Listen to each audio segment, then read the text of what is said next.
Hello friends, आप सबका आपके अपने चैनल गोविंद लेक्चर्स में एक बार फिर से स्वागत है। तो कैसे हो आप सब? उम्मीद करता हूं आप सब अच्छे होंगे और आप सबकी पढ़ाई भी अच्छी चल रही होगी।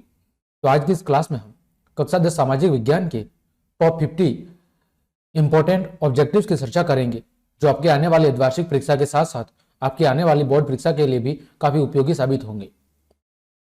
हमारी विज्ञान विषय की इंपॉर्टेंट क्वेश्चन आंसर की सीरीज चल रही है। तो अगर आप विज्ञान विषय के इंपॉर्टेंट क्वेश्चन आंसर की क्लास देखना चाहते हैं तो फिर चैनल की प्लेलिस्ट पर जाकर आप उन क्लासेस को आराम से देख सकते हैं।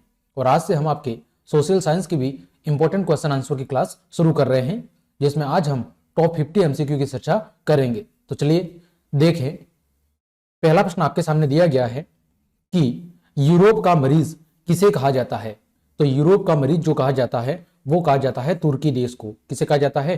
तुर्की को यूरोप का मरीज कहा जाता है। यह प्रश्न कई बार परीक्षा के अंदर पूछा गया है। आगे बढ़ते हैं। यंग इटली की स्थापना किसने की थी? यह प्रश्न तो वेरी वेरी इंपॉर्टेंट है, कई बार परीक्षा के अंदर पूछा गया है। तो यंग इटली की जो स्थापना है वो की गई थी मैजिनी के द्वारा। किसके द्वारा? यंग इटली की स्थापना मैजिनी के द्वारा की गई थी। अगला, अंतर्राष्ट्रीय महिला दिवस कब मनाया जाता है? आप सब जानते होंगे कि अंतर्राष्ट्रीय महिला दिवस है, ये कब से मनाया जाता है? ये 8 मार्च को मनाया जाता है। कब मनाया जाता है? 8 मार्च को मनाया जाता है। तो जो अंतर्राष्ट्रीय महिला दिवस है, अगर इसकी शुरुआत पूछे तो इसकी जो ऑफिशियली शुरुआत हुई थी वो हुई थी 8 मार्च 1975 को। कब हुई थी? 8 मार्च 1975 को, जब यूएन यानी कि यूनाइटेड नेशंस ने इसको महिलाओं के अधिकारों को सम्मान देने हेतु मनाने की घोषणा की थी। यानी हम कह सकते हैं यह एक प्रकार का महिला दिवस है, जिस दिन विभिन्न क्षेत्रों में उत्कृष्ट कार्य करने वाली महिला को क्या किया जाता है? सम्मानित किया जाता है। और 2022 का जो आपका अंतर्राष्ट्रीय महिला दिवस था, उसकी जो थीम थी वो थीम क्या थी? ये भी परीक्षा में पूछ सकते हैं। तो वो थीम थी वुमेन्स ऑफ टुमारो। क्या था? वुमेन्स ऑफ टुमारो, यानी कल की महिलाएं। ये इस वर्ष जो अंतर्राष्ट्रीय महिला दिवस मनाया गया है उसकी क्या थी? थीम थी। ये आपको ध्यान रखना है।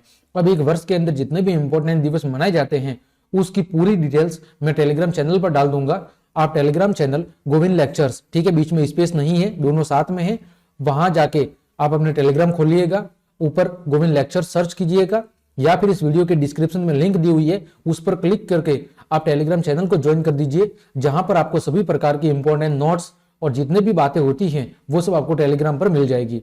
तो एक वर्ष के अंदर जितने भी इंपॉर्टेंट दिवस मनाए जाते हैं जो आपकी परीक्षा से काफी इंपॉर्टेंट है, उन सारे की लिस्ट में आपके टेलीग्राम चैनल पर डाल दूंगा, वहां जाकर वो सब आप देख सकते हैं। ठीक है। अगला, अप्रैल थीसिस किसने लिखी थी? तो अप्रैल थीसिस ये जो बुक है ये लिखी गई थी लेनिन के द्वारा। अप्रैल थीसिस किसके द्वारा लिखी गई थी? लेनिन के द्वारा लिखी गई थी। अगला, सोवियत संघ का विघटन किस वर्ष हुआ? तो सोवियत संघ का जो विघटन है वो हुआ था आपका सन 1991 में। कब हुआ था? सन 1991 के अंदर सोवियत संघ का विघटन हुआ था। और वो दिनांक कितनी थी? तो वो थी 31 दिसंबर 1991 को सोवियत संघ का क्या हुआ था? विघटन हुआ था। अगला, अंकोर वाट में किस हिंदू देवता का मंदिर है? तो अंकोर वाट के अंदर भगवान विष्णु का मंदिर है। किसका मंदिर है? भगवान विष्णु का मंदिर है। गांधी जी को महात्मा की उपाधि किसने दी थी? आप सब जानते होंगे गांधी जी को महात्मा की उपाधि किसके द्वारा दी गई थी? रविंद्रनाथ टैगोर के द्वारा दी गई थी। फिर पूर्ण स्वराज्य दिवस कब मनाया गया था? तो पूर्ण स्वराज्य जो दिवस है वो मनाया गया था 26 जनवरी 1930 को। कब मनाया गया था? 26 जनवरी 1930 को। यह भी काफी इंपॉर्टेंट प्रश्न है। अगला, हीराकुंड परियोजना कहां पर स्थित है? तो हीराकुंड जो परियोजना है वो आपकी महानदी पर स्थित है। अब भारत के अंदर जितनी भी बहुउद्देशीय नदी घाटी परियोजना है जो आपके लिए काफी इंपॉर्टेंट है, उसकी पूरी पीडीएफ मैंने पहले से टेलीग्राम चैनल पर डाल रखी है। तो वो आप वहां पर जाकर डाउनलोड कर लें कि भारत के अंदर कौन कौन सी प्रमुख नदी घाटी परियोजना है और वो कौन सी नदी पर स्थित है, जिसमें प्रमुख झीलें भी हो गई, प्रमुख बांध भी हो गए, वो सब लिस्ट पूरी टेलीग्राम पर उपलब्ध है। तो आपसे रिक्वेस्ट है कि टेलीग्राम चैनल को ज्वाइन जरूर कर ले। अगला, गुरु गोविंद सिंह का जन्म किस नगर में हुआ था? तो उनका जन्म हुआ था पटना के अंदर। कहां पर हुआ था? गुरु गोविंद सिंह का जो जन्म है वो हुआ था पटना के अंदर हुआ था। आगे बढ़ते हैं। ईस्ट इंडिया कंपनी भारत से अफीम का निर्यात किस देश को करती थी? तो किसको करती थी? चाइना को करती थी। रूसो किस देश का वैज्ञानिक था? तो रूसो वैज्ञानिक था, वो था फ्रांस का। कहां का? फ्रांस का। निम्नलिखित में से कौन नवीकरणीय संसाधन है, यानी जिसकी पुनः प्राप्ति की जा सकती है? तो वो है आपका पेट्रोल, कोयला, जल और लौह अयस्क। तो इसका सही जवाब होगा जल। कि जल कैसा है? जल एक प्रकार का नवीकरणीय संसाधन है। अगला, जामनगर तेल शोधक कारखाना किस राज्य के अंदर स्थित है? तो जामनगर तेल शोधक जो कारखाना है वो है आपका गुजरात राज्य के अंदर। तारापुर परमाणु विद्युत केंद्र कहां पर स्थित है? तो तारापुर परमाणु विद्युत केंद्र है वो स्थित है महाराष्ट्र के अंदर। पर्यावरण संरक्षण हेतु पहला विश्व शिखर सम्मेलन कहां पर हुआ था? तो ये हुआ था स्टॉकहोम में। कहां पर हुआ था? ब्राजील के स्टॉकहोम में पर्यावरण संरक्षण हेतु पहला विश्व शिखर सम्मेलन हुआ था। अगला, 1992 में पृथ्वी सम्मेलन कहां पर हुआ था? तो यह हुआ था ब्राजील के रियो डी जेनेरो शहर के अंदर। ये काफी इंपॉर्टेंट है। 1992 का पृथ्वी सम्मेलन ब्राजील के रियो डी जेनेरो शहर के अंदर हुआ था। भारत में कोयले का सबसे प्रमुख उत्पादक राज्य कौन सा है? तो वो है आपका झारखंड। झारखंड के अंदर कौन सी खाने? बोकारो के खाने सबसे अधिक प्रसिद्ध है। अगला, भारत में सर्वप्रमुख चावल उत्पादक राज्य कौन सा है? तो वो है आपका पश्चिम बंगाल, जिसके अंदर सबसे अधिक चावल का उत्पादन किया जाता है। भारत में रेडियो का पहला प्रसारण किस वर्ष हुआ था? तो ये हुआ था सन 1930 के अंदर। भारत में हरित क्रांति की शुरुआत कब हुई थी? आप सब जानते होंगे 1966 में। और हरित क्रांति का जनक किसको कहते हैं? तो स्वामीनाथन को हरित क्रांति का जनक कहते हैं। ठीक है। विभिन्न प्रकार की जो कृषि से संबंधित क्रांतियां हैं उसकी लिस्ट भी टेलीग्राम पर उपलब्ध है। मैंने सब बहुत अच्छे से बता रखी है कि कौन सी क्रांति किस फसल के उत्पादन से संबंधित है। सूती कपड़ा उद्योग का कच्चा माल कौन सा है? आप सब जानते होंगे कपास। अगला, रेशमी वस्त्र उत्पादन का प्रमुख केंद्र कहां पर है? तो यह है पटना के अंदर। कहां पर है? सॉरी, रेशमी वस्त्र उत्पादन का जो प्रमुख केंद्र है वो स्थित है भागलपुर के अंदर। ठीक है। उर्वरक कारखाना कहां पर स्थित है? तो उर्वरक खाना स्थित है बरौनी के अंदर। कहां पर? बरौनी के अंदर।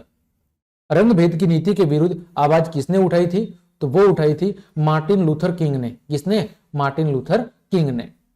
धर्म को समुदाय का मुख्य आधार मानने वाले व्यक्ति को क्या कहा जाता है? धर्म को समुदाय का प्रमुख या मुख्य आधार मानने वाले व्यक्ति को सांप्रदायिक व्यक्ति कहा जाता है। जो समुदाय का जो प्रमुख आधार है वो किसको मानता है? धर्म को मानता है।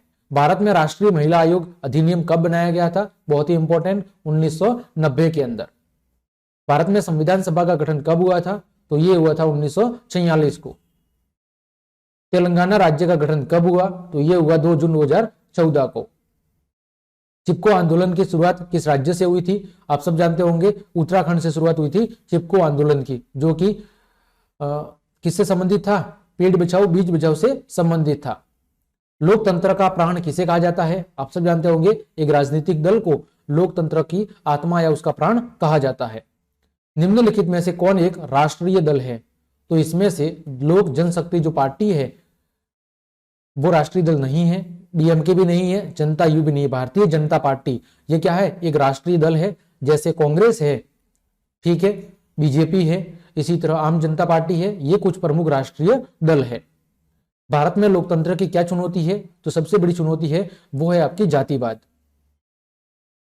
किसने कहा था कि लोकतंत्र जनता का, जनता के द्वारा और जनता के लिए शासन है? तो यह कथन था अब्राहम लिंकन का कि जो लोकतंत्र है वो जनता का, जनता के लिए और जनता के द्वारा शासन है। निम्नलिखित में से कौन सा कदम लोकतांत्रिक सुधार का सूचक है? तो इनमें से जो पंचायती राज व्यवस्था है वो लोकतांत्रिक सुधार का एक सूचक है। भारत में योजना आयोग के अध्यक्ष कौन थे? तो कौन होते हैं? तो वो होते हैं आपके प्रधानमंत्री। भारत में योजना आयोग के जो अध्यक्ष होते हैं वो होते हैं प्रधानमंत्री। भारत में प्रथम पंचवर्षीय योजना की शुरुआत कब हुई थी? आप सब जानते होंगे सन 1952 के अंदर। आधुनिक युग की प्रगति का श्रेय मुद्रा को ही है, यह कथन किसका था? तो यह कथन था क्राउथर का। किसका था? क्राउथर का। बांग्लादेश की मुद्रा का नाम क्या है? आप सब जानते होंगे टका है, टाका नहीं टका है। ठीक है। अगला, भारत में सहकारिता आंदोलन का प्रारंभ कब हुआ था? तो यह हुआ था सन 1904 में। भारत में कितने राष्ट्रीयकृत बैंक है? तो आपकी बुक के अनुसार वर्तमान में जो राष्ट्रीयकृत बैंकों की संख्या है वो कितनी है? 19 है, लेकिन वर्तमान में बढ़कर ज्यादा हो गई है, लेकिन आपको अपनी बुक के अनुसार याद रखना है। भारत की मानव की न्यूनतम आवश्यकता क्या है? रोटी, कपड़ा और मकान। ये एक मानव की न्यूनतम या मूलभूत आवश्यकता है जो जीवन जीने के लिए जरूरी है। इनमें से कौन पूर्णतः सरकारी सेवा है? तो इनमें से जो सैन्य सेवा है वो पूर्ण रूप से कैसी सेवा है? सरकारी सेवा है। भारत सरकार ने सूचना का अधिकार अधिनियम कब पारित किया? बहुत ही इंपॉर्टेंट प्रश्न, सन 2005 के अंदर। ये सुनामी शब्द किस भाषा से लिया गया है? यह लिया गया है जापानी भाषा से शब्द है। निम्नलिखित में से कौन प्राकृतिक आपदा है? तो इनमें से जो भूकंप है वो आपकी प्राकृतिक आपदा है। मलबे के नीचे दबे हुए लोगों का पता लगाने के लिए किस यंत्र की मदद ली जाती है? तो इसके लिए मदद ली जाती है इंफ्रारेड कैमरे की। किसकी मदद ली जाती है? इंफ्रारेड कैमरे की, जिसकी मदद से मलबे के नीचे दबे हुए लोगों की जानकारी प्राप्त की जाती है। तो इस प्रकार हमने आपकी सोशल साइंस के लगभग 50 टॉप एमसीक्यू, जो कि आपकी आने वाली परीक्षा के लिए काफी इंपॉर्टेंट साबित होंगे, उनकी चर्चा बहुत अच्छे से कर ली है। ठीक है, उम्मीद करता हूं सारे प्रश्न आपके लिए उपयोगी साबित होंगे और आने वाली परीक्षा में इनमें से कई सारे प्रश्न आपको देखने को मिलेंगे। तो यदि आपको मेरी क्लास और मेहनत पसंद आई है तो फिर लाइक, कमेंट, शेयर और सब्सक्राइब जरूर करें। आज के लिए इतना ही। जय हिंद, जय भारत।